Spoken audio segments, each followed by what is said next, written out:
Halo semuanya, perkenalkan saya Melanie Putri Tanjaya dari BINUS Online Learning jurusan Computer Science. Dalam video ini saya akan menjelaskan konsep dasar dari Unified Modeling Language atau UML dan bagaimana kita dapat menggunakan tiga jenis diagram yang paling umum yaitu use case, class, dan activity diagram dalam pengembangan perangkat lunak.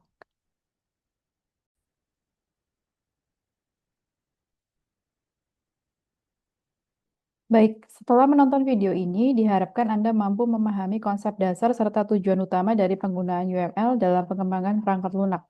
Anda juga dapat mengidentifikasi perbedaan antara tiga jenis diagram UML yang paling umum digunakan, yaitu use case diagram, class diagram, dan activity diagram, serta mengetahui kapan masing-masing diagram sebaiknya digunakan dalam siklus hidup pengembangan sistem.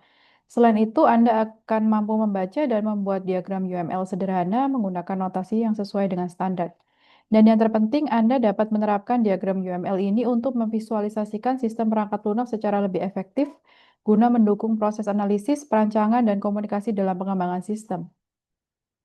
Pada kesempatan ini, kita akan membahas yang pertama, apa itu UML atau Unified Modeling Language. Yang kedua, kenapa UML itu penting dalam pengembangan perangkat lunak. Yang ketiga, tipe-tipe UML diagram. Yang keempat, diagram UML yang paling populer seperti use case, class, dan activity diagram.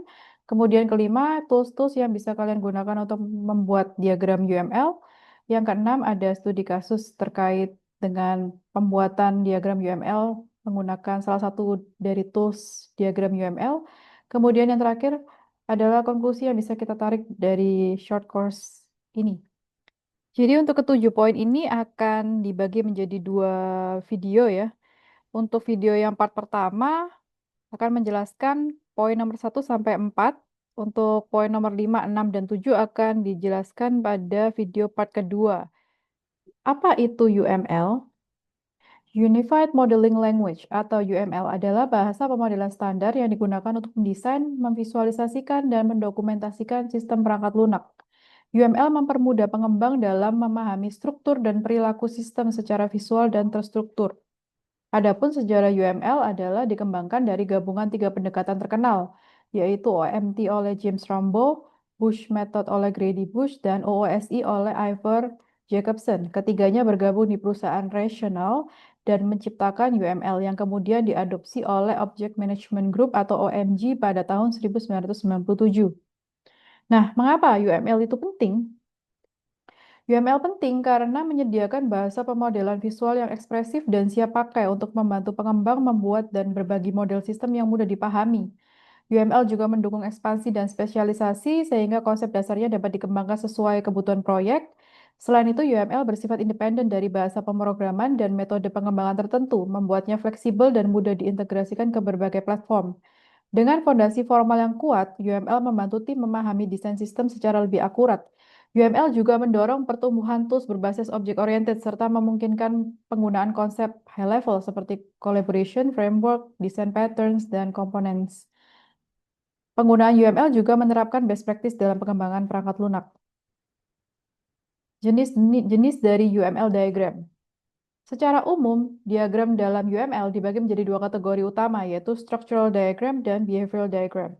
Structural diagram digunakan untuk menggambarkan struktur statis dari sistem perangkat lunak. Artinya, diagram ini menunjukkan elemen-elemen yang menyusun sistem seperti class, objek, komponen, dan bagaimana mereka saling terhubung. Contoh paling umum dari diagram struktural adalah class diagram, komponen diagram, dan deployment diagram. Sementara itu, behavioral diagram digunakan untuk menggambarkan perilaku atau dinamika dari sistem, yaitu bagaimana sistem merespons suatu aksi atau perubahan kondisi. Diagram ini menunjukkan alur, interaksi, dan proses yang terjadi dalam sistem. Contoh diagram perilaku adalah use case diagram, activity diagram, dan sequence diagram.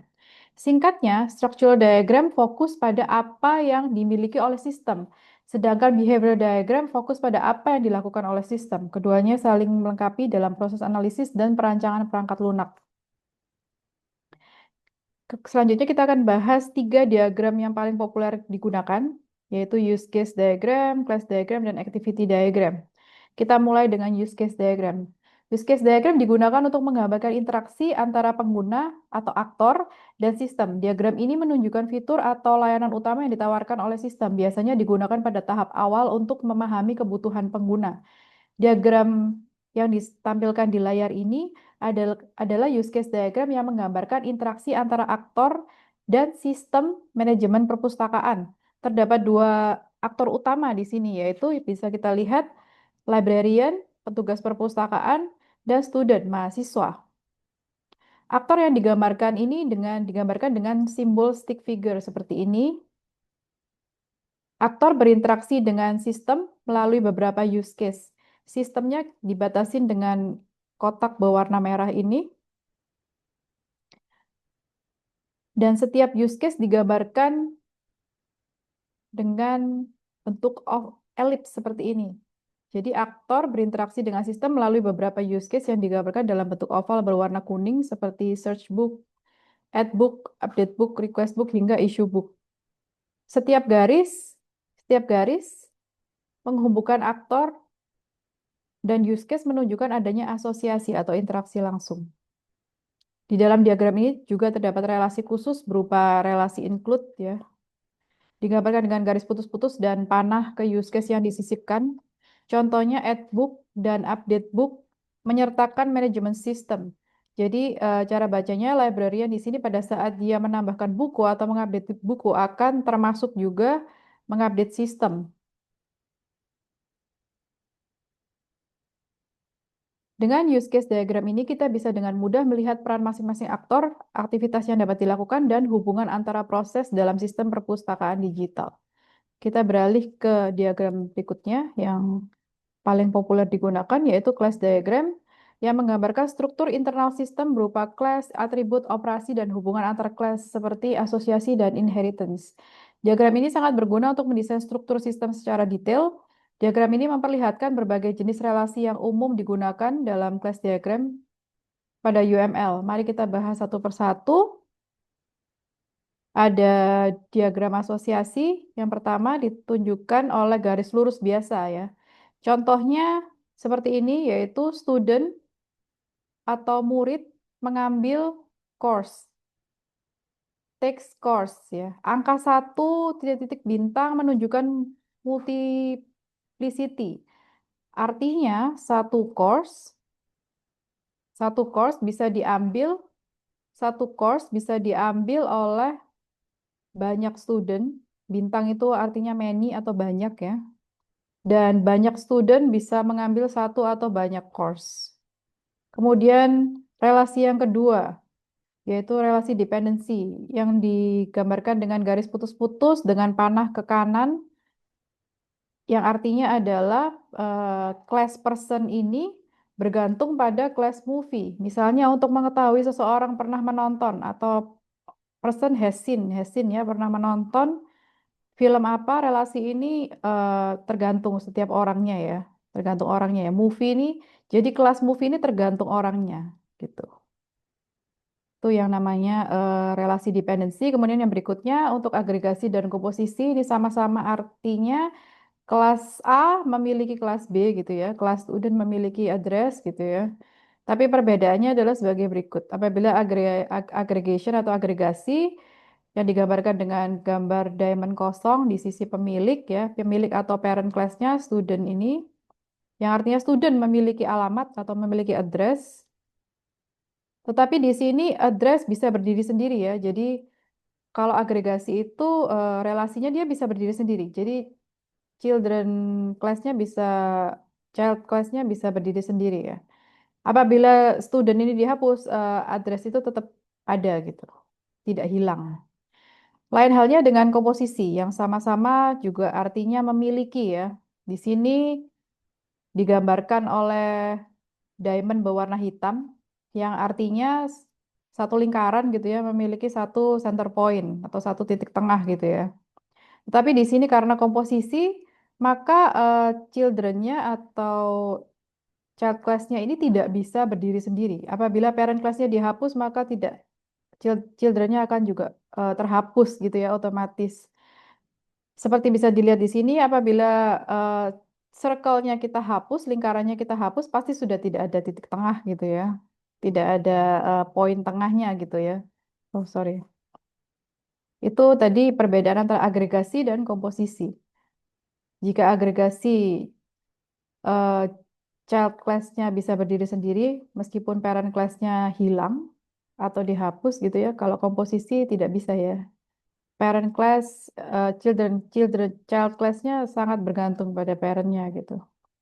Kemudian relasi berikutnya yaitu inheritance diperlihatkan dengan panah segitiga kosong yang ke atas ini, yang artinya adalah kelas rectangle sama kelas ellipse ini mewarisi dari kelas shape gitu ya. Artinya kedua kelas tersebut turunan dari kelas shape dan mewarisi atribut dan metode dari shape.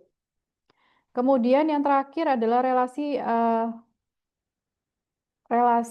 realization ya. Diperlihatkan dengan garis putus-putus dan segitiga kosong juga. Yang artinya di sini person dan company ini merealisasikan interface dari class owner. Yang class owner ini di mana mendefinisikan metode bisa purchase item, bisa sell item ya. Dia bisa beli barang, bisa jual barang ya. Jadi person dan class company ini bisa menjalankan metode atau fungsi dari owner ini, dari class owner yaitu bisa membeli barang dan menjual barang. Kemudian kita lanjut ke diagram berikutnya, yaitu diagram activity diagram ya. Activity diagram ini digunakan untuk memodelkan alur kerja atau proses yang kompleks, termasuk pencabangan, pengulangan, dan aktivitas paralel. Diagram ini banyak digunakan untuk menggambarkan proses bisnis atau logika, logika aplikasi. Diagram ini merupakan contoh diagram yang digunakan untuk memodelkan workflow dalam sistem. Mari kita pahami notasi dan relasinya ya. Pertama-tama kita buat batasan untuk satu sistem ya dengan kotak ini, kotak yang di luar. Kemudian di dalam kotak itu kita buat kolom seperti ini ya, dua kolom. Ini kita sebut dengan swim lane karena bentuknya seperti swim lane ya, seperti alur kolam renang gitu ya, swim lane ya. Jadi kita namain swim lane gitu. Diagram ini dibagi menjadi dua swim lane gitu, passenger dan passenger service. Passenger ini adalah aktor eksternal yaitu pengguna sistem atau user. Passenger service ini bagian dari sistem yang memberikan layanan check-in ya. Adanya swim lane ini membantu memisahkan tanggung jawab antara komponen atau sistem. Kemudian untuk masing-masing aktor atau untuk masing-masing komponen ini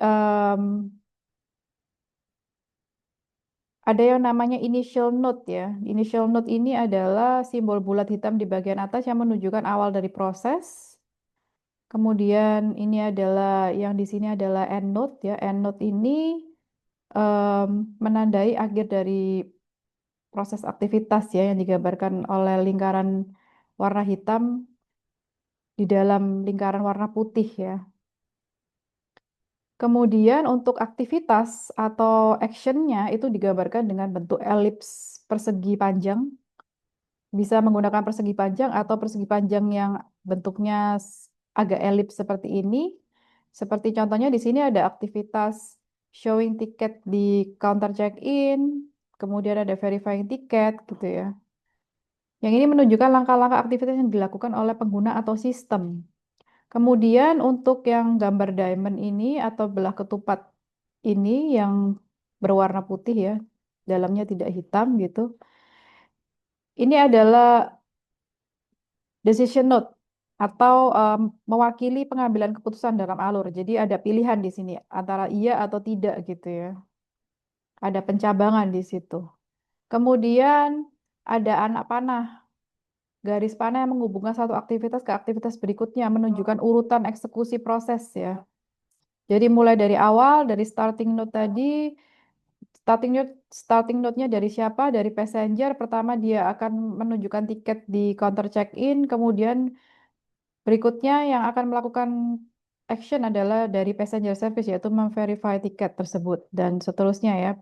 Setelah memverify tiket, apabila tiketnya oke, nah di situ fungsinya tadi ya, decision note ya. Kalau tiketnya oke, maka dia bisa check-in bagasi. Kalau belum oke, maka dia passenger akan di-refer ke customer service gitu.